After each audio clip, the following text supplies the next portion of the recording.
দিনটা ছিল জানুয়ারির 15 তারিখ, আর সেদিন প্রচুর কুয়াশা পড়েছিল।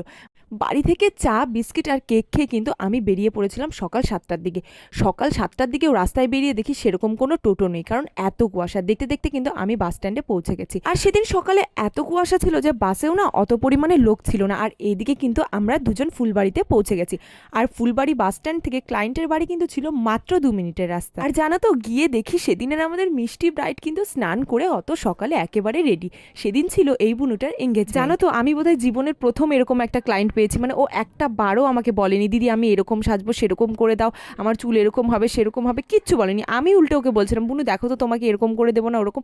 ও একটা বারের জন্যও কিন্তু আয়না দেখেনি, আমাকে বলেছে দিদি তোমার যেমন ইচ্ছে তুমি আমাকে তেমন সাজিয়ে দাও। সাজানোর পরেও আমি বলেছি বুনু দেখো আর কিছু করে দেবো, বলেছে না দিদি তুমি যেমন করে দিয়েছো তেমনই আমার খুব ভালো লাগছে। সত্যি বলতে এমন ক্লায়েন্ট পাওয়াও কিন্তু ভাগ্যের বিষয়। শুধু এই বুনু না, এই বুনুর গোটা পরিবারই ছিল খুব ভালো। দেখা হচ্ছে নেক্সট কোনো ভিডিওতে।